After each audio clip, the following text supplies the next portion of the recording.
And this is the Product Mentor Talk. Today we're joined by one of our mentors, Felix Sargent, to lead a talk on hot potatoes and how to handle that thing that causes everyone else to quit.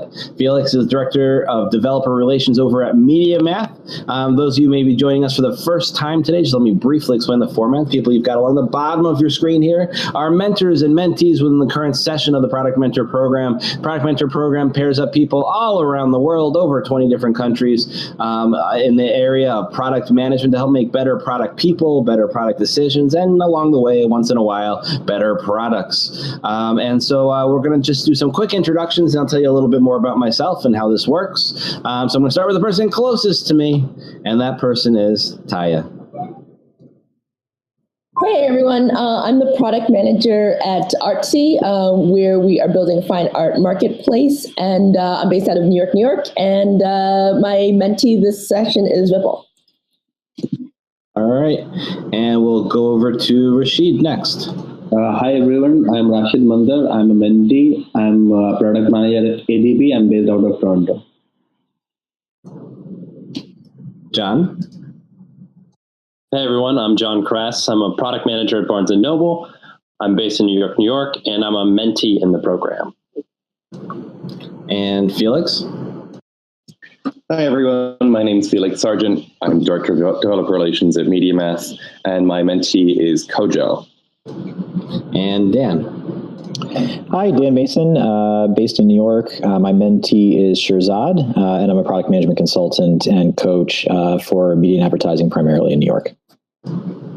Excellent. And I am Jeremy Horn, aka the Product Guy, and I'll be moderating here today. So as you have your questions coming in, you can submit your questions to theproductmentor.com/live. Along the top of the screen, you see the video on the bottom. You'll see a place to put your questions. As the questions come in, I'll feed them over to Felix, as long as they're topically related. The more generic questions or really obscure questions about meanings of life and such things, we'll still ask Felix, assuming we've got the time, but we'll save the more generic things for the end of the talk. But with all that said, let me hand it over to Felix to take it away. Hi, everyone. All right, let's get my slides going.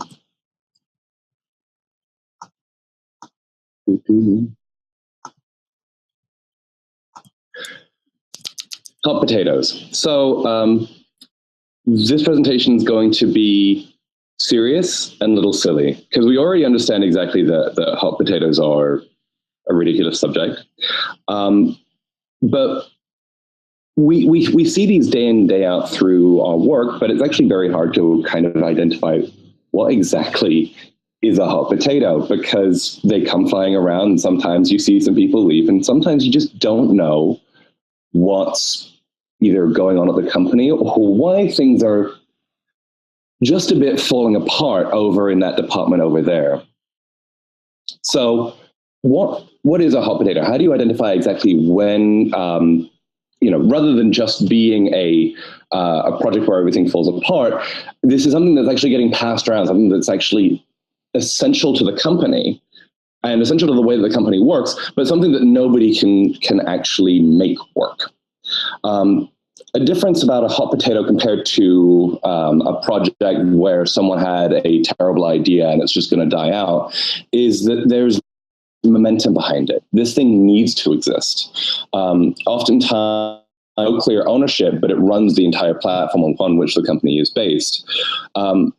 Most of the time, this will end up being some kind of legacy platform where, like, oh, it was built 5 years ago and it runs the entire billing system, but nobody knows how it works. It breaks every 3 weeks. We have a fire drill in order to be able to repair it. But because it is such a, I'm trying to think of like a non-sweary way to say this, cluster bomb, that it won't, no one will actually step in and fix it. So the company operates just as if, keeping going and putting fires out will be the most successful way in order to be able to keep it going. And there's almost always a long-term plan to replace this thing, just as long as, 2 years from now, we're going to have this thing and we're just going to swap it over and there'll be migration. And yeah, we know the migration will suck, but at least it'll replace it. But there's never any short-term plans, which means there's never any iteration and there's never any deliverables. And you have to ask yourself, how did this happen? How could a company get into the state where it has a hot potato where the fundamental process and an operating project that runs the company ends up being so bad that nobody wants to touch it? It almost always comes from a clear lack of leadership or discipline. There's no situation where a hot potato will occur and a good leader will allow that to happen. Oftentimes, it's something that will happen in a startup at around like 3 to 4 years, because at that point, what's happened is that the people who originally started the company are successful enough and have decided like, well, I feel like this company is growing so much, but I really want to work on something else because I don't really want to deal with that hot potato, that I'm going to buy my shares out, but I'm going to move on to a different company. So if the company is successful, I win, but the shares are cheap enough that I can leave. And that turnover means that fundamentally, you've lost some of that information that you were looking for. As that information was lost, there was no like plan to make sure that was properly documented and to pass the candle to anyone who was hired. So it may be an artifact that you see in the company that there's not high turnover, but periodic turnover, where every time bonus season comes out, more than 5% of the company will rotate. Obviously, when bonus season comes out, people are like, oh yeah, I just need to move on to different things, or I had a kid, I need, different scenarios. If you see a larger turnover than not, then the company is one where it'll rotate through people and generally lose the information that it's built up. You'll also see situations where key people are fired. Again, another format of poor leadership and poor discipline. And ultimately, when you lose that ingrained knowledge, the project will collapse under the weight of its own technical debt. So why is this your problem? Most of the time you'll join a company and ideally you went through the interview process and you interviewed your manager. It's not just a matter of you getting hired. It's a matter of you finding a job where, is this something that I can fix? Interview questions that you can go about and try to identify whether the company you're entering into is a hot potato, such as, how does this company deal with technical debt? What is your documentation process like? How do you guys do maintenance? Do you figure you're mainly spending more time on maintenance or on new product features? Things like that will generally give people's feelings. And generally, in an interview, you'll have you'll always have like one of the employees get real with you and say like, well, if you're looking forward to technical debt, we've got something here for you. The question is, do you want to fix it? So here are your options. You already found yourself at a company that has technical debt. You can run while you can. If you touch the hot potato, such as like if you get involved in the firefighting, assume that you are beginning to own it. And especially if you're a product manager, which I assume that you would be in this situation, you will naturally be attracted to it like a moth to a flame. The ability for you to go like, oh, there's something that really needs my skills over there, means that you're going to throw yourself into it. Now that you've touched a hot potato, the first thing you need to do is brush up your resume, because hot potatoes aren't hot because they're hard to deal with. Hot potatoes are hot because other people have tried and they have failed. And you need to be able to accept that you will fail if you want to be able to do this properly. And sometimes that means you just got this job and you realize, oh, what have I gotten myself into? Especially, if you can, identify the project manager who's just leaving or has just left, and give him a call, take him out for a drink, and see if you can get that story. And the most important thing to realize is if your company is going under, if your company has a hot potato or a few, that company has a trajectory. Not everyone may know it, but if you can identify those key points of poor leadership, overwhelming technical debt, and only a long-term plan with no short-term plans or ownership, that company is going through systemic issues. And the question is, how long can they fund themselves? If your company is self-sustaining, you might be fine, and it'll just suck until investors find it, or someone wants to buy it and they can't get bought because anyone buying it is looking for these hot potatoes. So again, brush up your resume. Make sure you actually want to fix this, and give yourself the freedom of knowing that you could work somewhere else if this all goes wrong. Because the worst thing to try to do is to get out from under a hot potato while you're not prepared for it. Okay, so your option is fix it. If you're going to get hot potatoes, you might as well make mashed potatoes. Sorry, it's a really cute title. If it's your problem now, what do you do about it? How do you make sure that you actually get yourself out from underneath it? This isn't something to be taken lightly without a plan. You can't just yell at people, because there are no people to yell at. This is a problem that's been going on throughout the company. And when you say, hey, I'm going to deal with that hot potato, people are like, oh yeah, good luck, mate. Oh, I don't even know. Yeah, I don't touch that. Or, I just let that run. Maybe the SREs will do something about it, etc. If you hear that, you know what kind of work you have ahead of you. So the key step, the first step, is to do your research. The most important thing about this project is that there's not going to be any documentation. So you need to figure out who was involved previously, who knows the social history, who knows what went wrong and why, or why did it get built? Who knows the hacks, right? Like there's often going to be an older engineer. Most of the time they're going to be working remote, because employees who work remote don't have an incentive to quit. They're getting paid, they get regular check-ins, and unless they want something more, they would have quit earlier. But by the nature of them working remote, they're more likely to stay around and be a good historian for the company.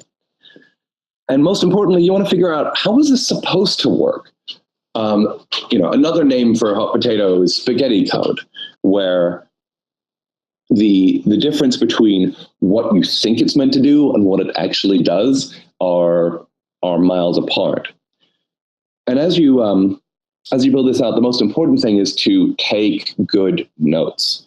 Build up a wiki or some kind of markdown-based repository of information in order to be able to just simply catalog who's who, what happened when. If you want to write down a timeline, fantastic, because as you go and march through different lines of code and different projects in order to be able to even come up with a plan, you will end up wondering, you will end up,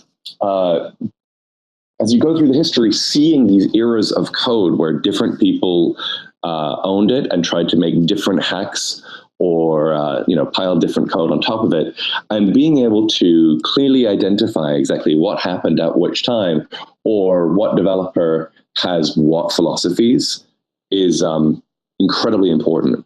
Taking a look at the Git log, if you're using GitHub, there's a contributor log, which will allow you to see people's contributions over time. And normally, if you're in a well-functioning repository, you'll see a slow march up to the right of more and more developers. If you're seeing a hot potato, you'll see intense contributions from different people for about a year and a half, and then they'll disappear. And mostly people who you've never heard of. But this, if you see some people it's a great way to be able to figure out who was previously involved. So next, you've got some of the foundations. You're caught up on what happened. You look through that Git history log. You found old and outdated documentation sprawled across the wiki and various printouts in the trash can. Next, you need to build a community. I found that we at MediaMath, we follow the Spotify guild process, meaning there are it's an easy to call something a guild is to have an easy way to refer to just a collection of individuals who are interested in solving a problem and meet regularly about it. It doesn't mean that there's any kind of organizational structure. It doesn't mean that there's any kind of reporting of dependence or even obligations. It's just a talking group. So once you identify all your key stakeholders, create a meeting, try to create some buzz, introduce everybody to each other. Because right now, as they're currently operating, they're just like, am I the only person working on this? Or am I the only person who had some key experience? Try to organize this meeting where, the initial meeting should be, hey, I think we should discuss what's going on with this project. How do we, what's the number one thing we can do to fix it? And don't advocate, just listen. Get people discussing. Lead people to that bitching process that they normally only do at 6 o'clock on a Friday night. And then write it all down. When and most importantly, defer blame and responsibility to the community, not yourself. Don't be a leader of this project. Don't try to say like, I'm going to fix it.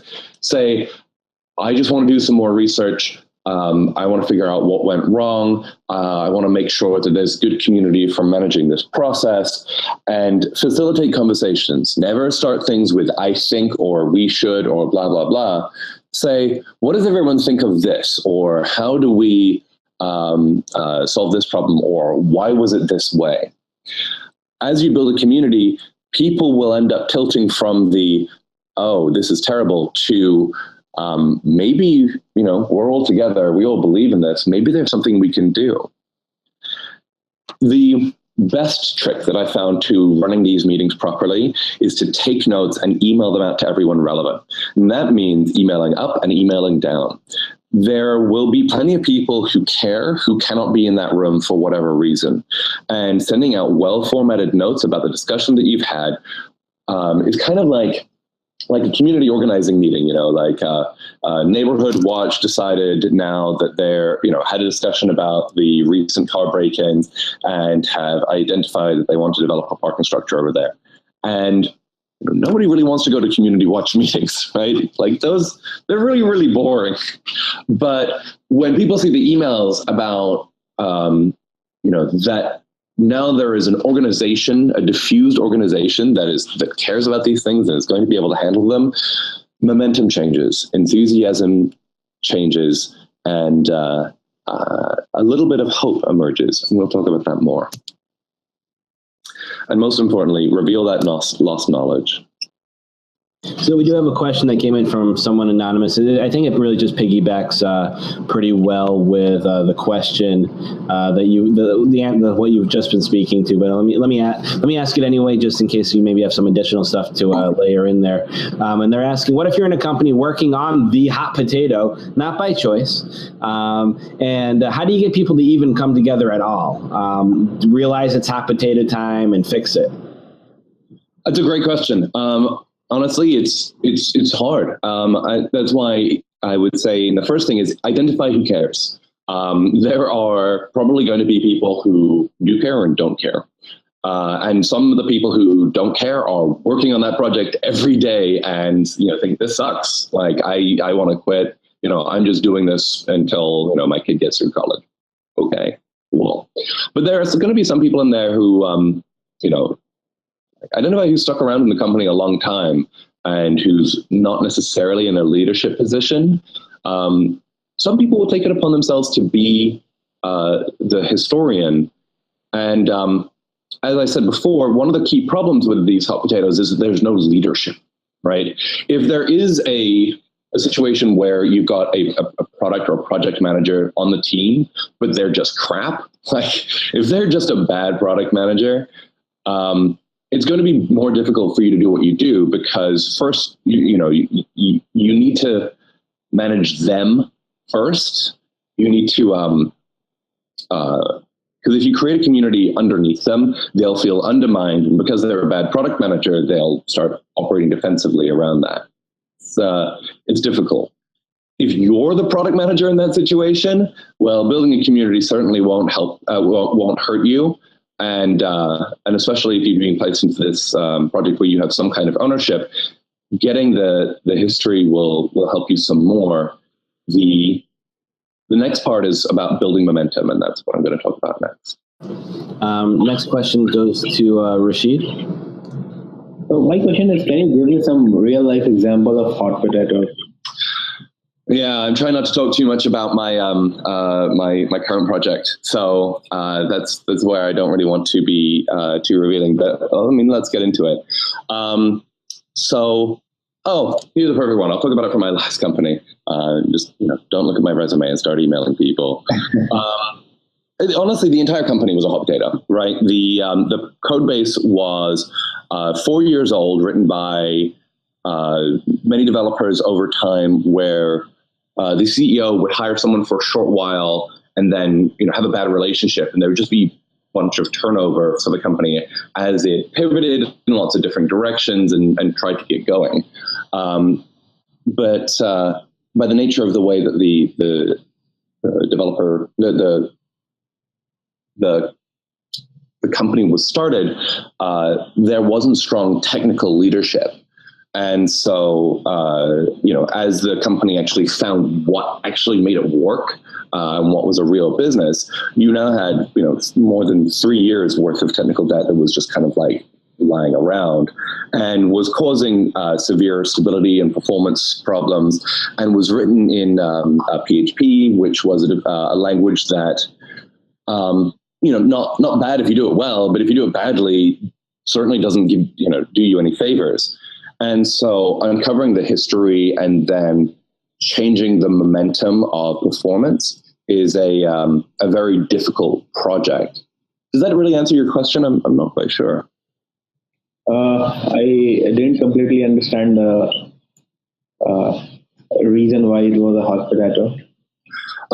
So a hot potato is a project with large amounts of technical debt and no clear leadership, where there does not seem to be a long-term plan towards making this a sustainable project that doesn't cause everyone to just go insane, right?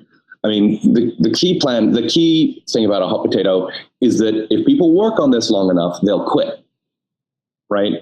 Where either the code sucks, there's no leadership, there's no reward from getting this right. But yet the company depends on it so much so that the project won't just implode, right? Generally, if you have something where like everyone leaves, they'll, just call it a failed project and move on. If the company runs on it, then you'll just have that fast rotation of people coming in, trying to fix it and leaving. The question is, how do you fix it and, end up not having to leave afterwards? Okay, now it makes clear. Okay. Thanks. Thank you. Excellent. So keep the questions coming in to theproductmentor.com/live. With that said, back to you, Felix. All right.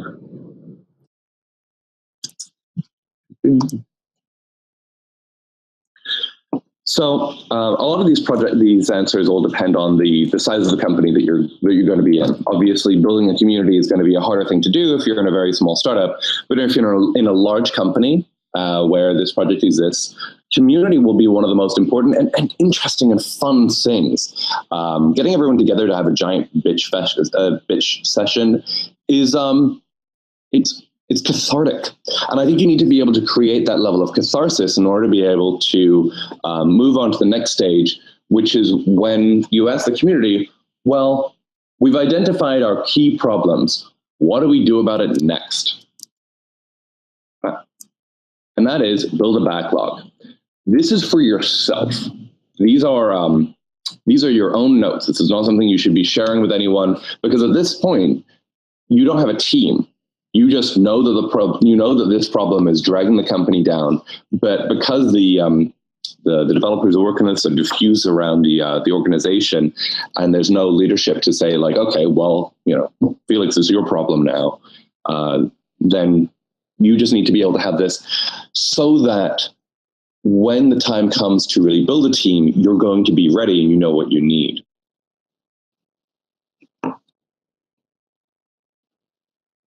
You need to be able to make sure that the community will speak freely and openly about what's going on. You need to make sure that there's a level of comfort with being able to talk with these issues and say why everything is so shitty. Sometimes you'll have a developer who actively works on it who's really just screwing it up. Trying to identify exactly, Steve over there, he's, he checks in all this terrible code. If someone talks to you openly and honestly about that, great. Sometimes people will be a lot more subtle about it.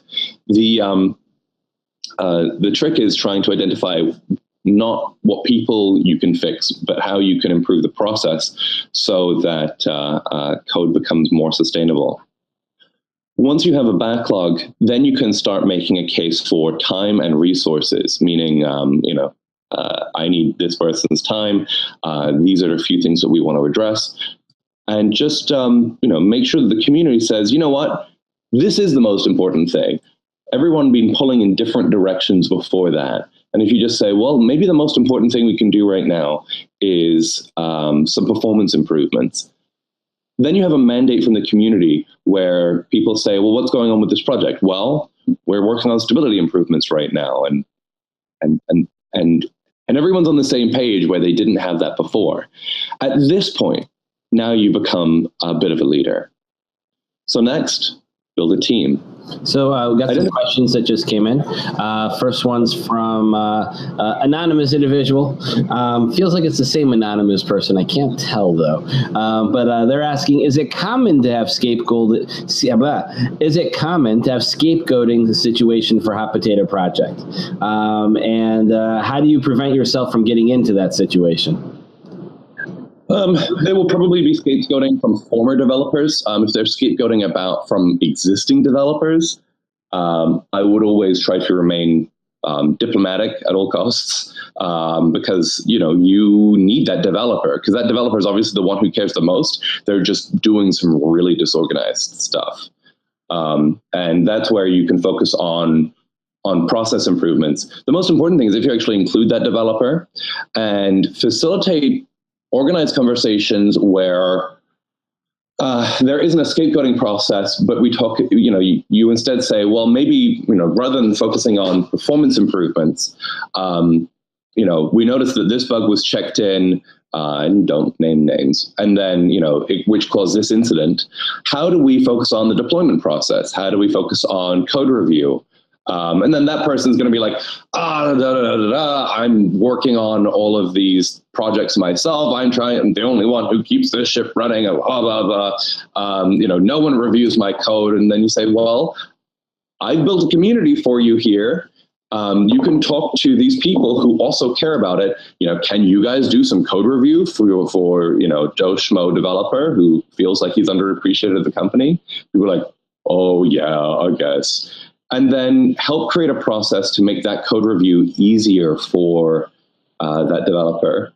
And, maybe solving that one guy's problem and improving his code and improving his deployment process is what you need in order to be able to build momentum back up again and restore hope in the project.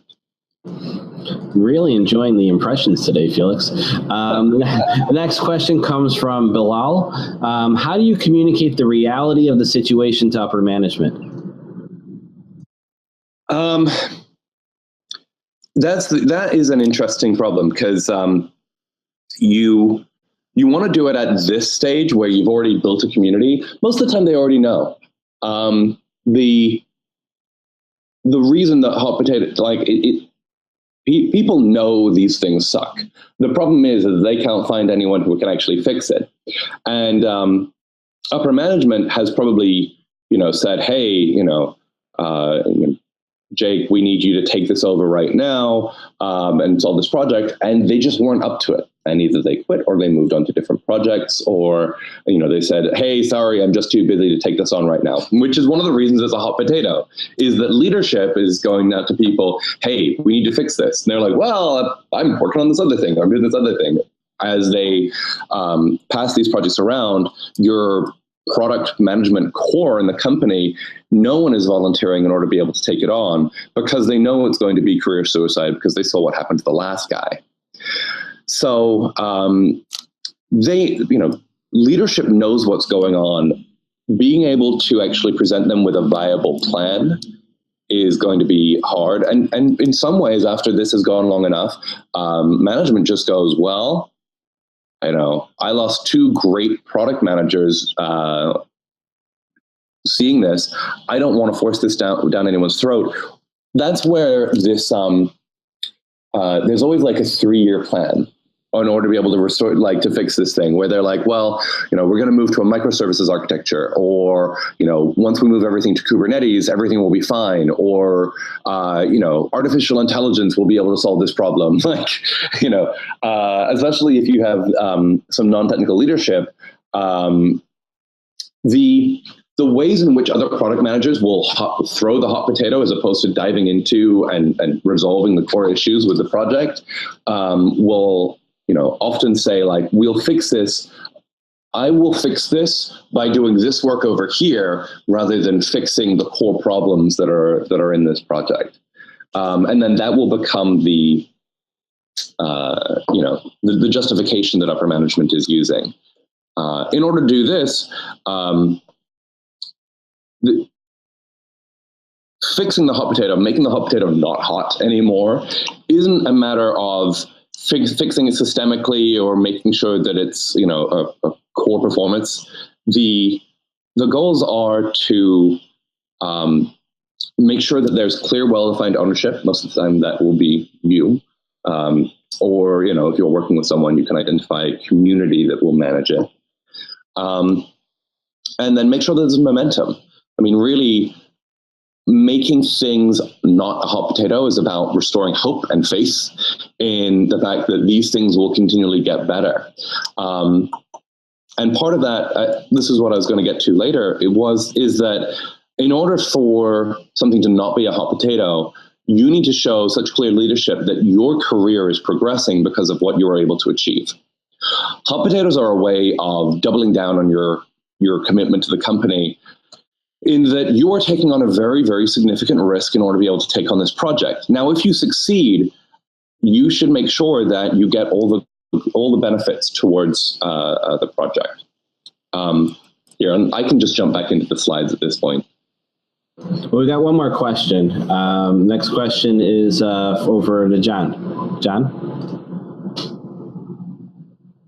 Thanks, Felix. My question really dovetails on the last question closely. And in organizations I've worked on, things have become hot potatoes and they've become unfixable because management created these hot potatoes with previous decisions. So how do you communicate this deftly and savvily in a way without, I guess, kind of pointing out failures in previous decisions that the management team has made?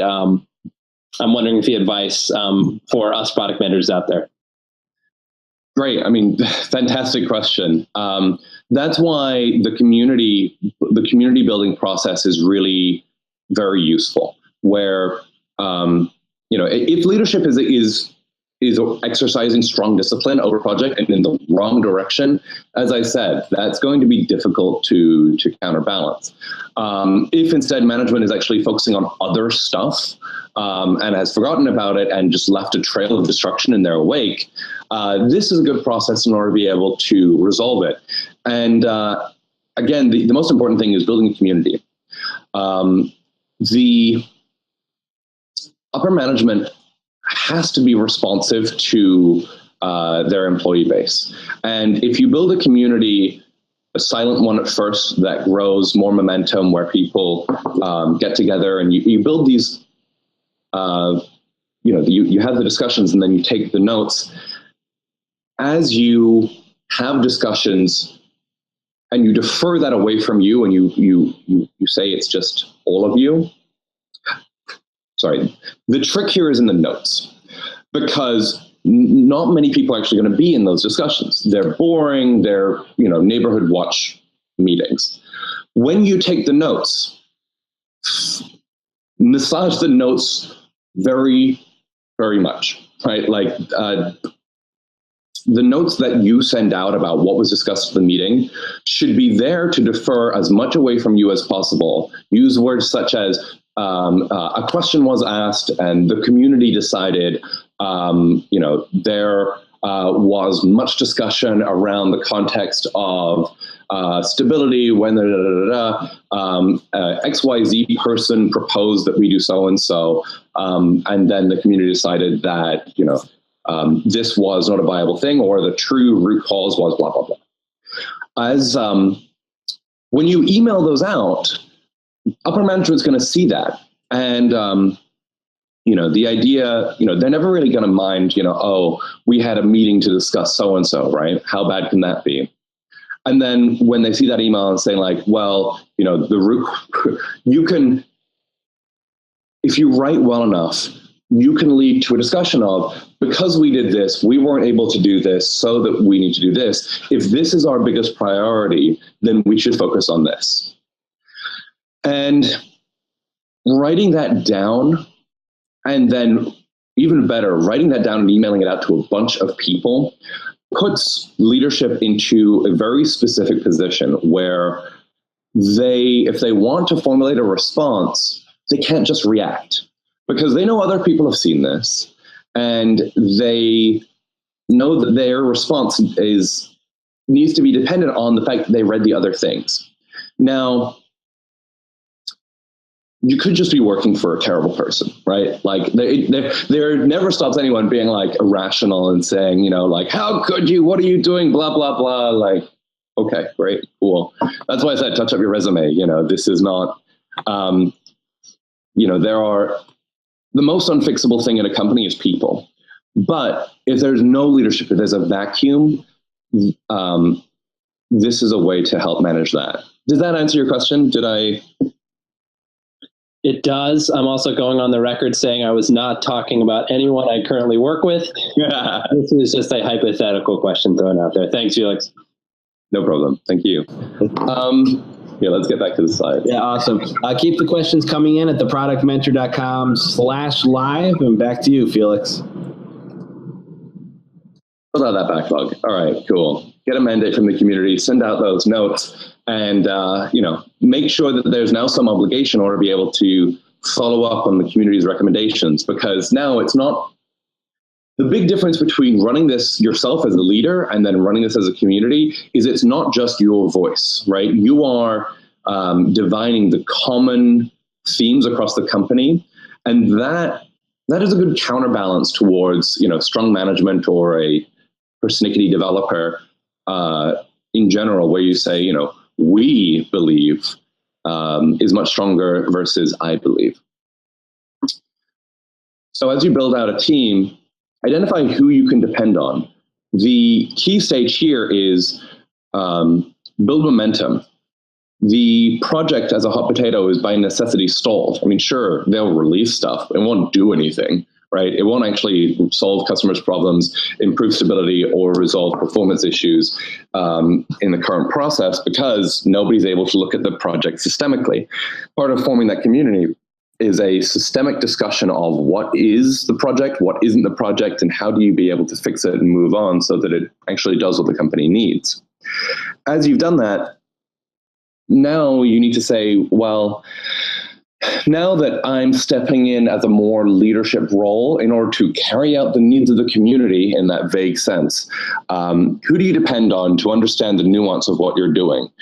You want to have one or two developers who you can say like, hey, we're going to do this, and they're on board with your vision. You need to build a community that's stronger than the forces that are trying to unbalance you here. Talk to management and say, hey, we're trying to do this, this, and this. And, most of the time they'll be like, well, I see what you're doing with the community. It looks great. I'm glad that we're building momentum here. I really worry about the performance improvements, but I see through that discussion, da, da, da. Sometimes they'll join in on the committee meetings, and they'll be able to they'll be able to like have exposure to the sentiment of the company that they maybe weren't exposed to before.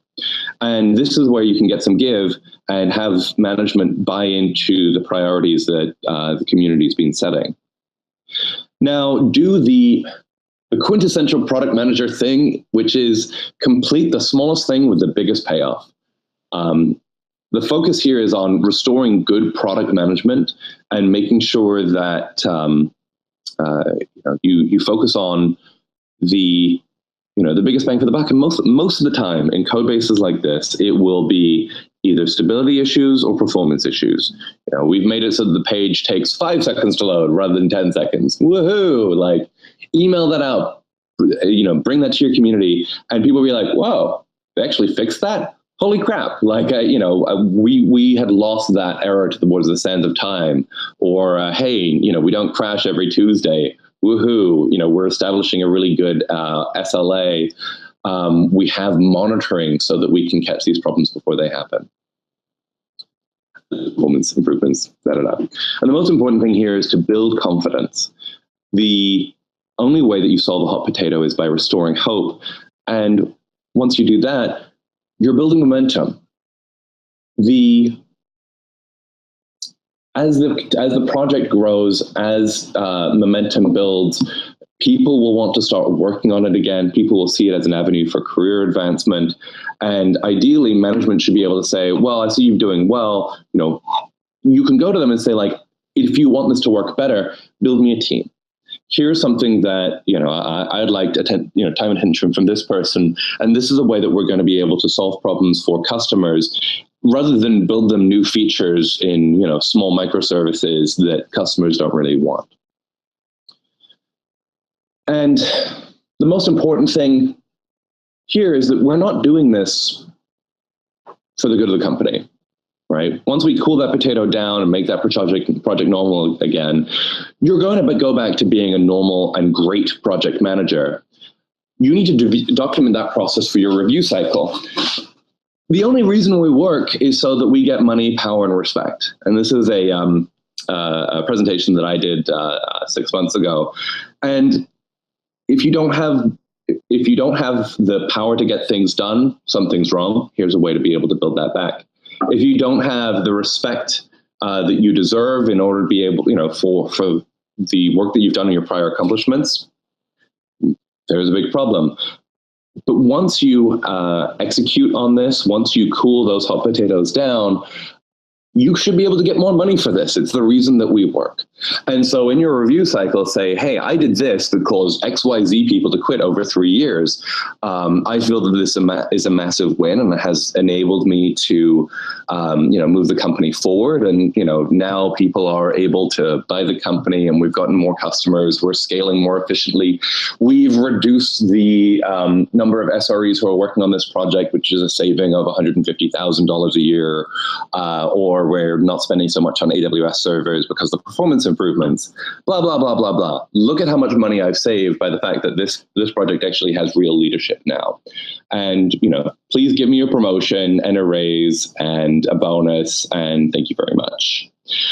And then retire and become a successful potato farmer, because you must really love potatoes after enduring all of this presentation.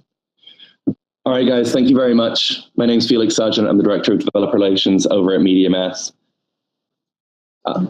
Thank you. I got one more question from Bilal. He wants you to expand a little bit on the community piece of it. Would you need a sponsor? Can you add more details there? Just a meeting. It's XYZ project stakeholder meeting, right? Get everyone who cares. Get everyone who's like, because this thing sucks, my project sucks. Get them all in the same room. You don't need permission to do that. And if you do need permission to do that, something's really weird. Oftentimes I felt that, the foundation of this is coffee chats, right? Like where you meet someone in the hallway or, at the water fountain and say like, hey, I want to put together a meeting regarding, XYZ project. I noticed that it's a bit of a hot potato, and I was wondering, what you think about that. Oh yeah, and then they'll reply with, oh yeah, we've been dealing with this project for ages, and after so and so left, there's been no movement on it. And I'm like, yeah, sure, but would you be able to attend a meeting? Like, what's a good time for you? Have that to enough people, create it, invite everyone, send out notes to a bigger group of people than who came. And you'll build momentum. People will start showing up for this thing. And, every 2 weeks is not too often, but it's not so rare, such as once a month, that people would forget about it and be like, oh, wait, what's this thing again? Oh, yeah, this is Felix's good thing. Every 2 weeks, it'll be like, oh, good, I'm glad we're having that discussion again. I wonder what happened after the last meeting, or, the last meeting, so-and-so yelled at so-and-so. Good thing that wasn't represented in the notes, but there will be a bit of drama at these meetings. Does that answer your question? Does that, I think you got to what he was looking for. I also do appreciate your multi use of potato throughout your talk. I'm using some of these, but I don't know for what, but I want to use them. But with all that said, I'd like to thank our speaker, Felix Sargent, for today's discussion of hot potatoes and how to handle the thing that causes everyone else to quit. He's Director of Developer Relations over at Media Math. And as always, the presentation will be posted up on our SlideShare channel. And a big thank you from me, Jeremy Horn, the product guy, to everyone else who joined us today in the Product Mentor. And also don't forget, if you are interested in being a product mentor like today's speaker, Felix, to product people of all sorts all around the world, visit theproductmentor.com and sign up today. And also, if you're looking to fill a new product job with a great product person, visit our very own free-for-all job board at theproductjobs.com. And with all that said, thank you guys for joining us. Bye.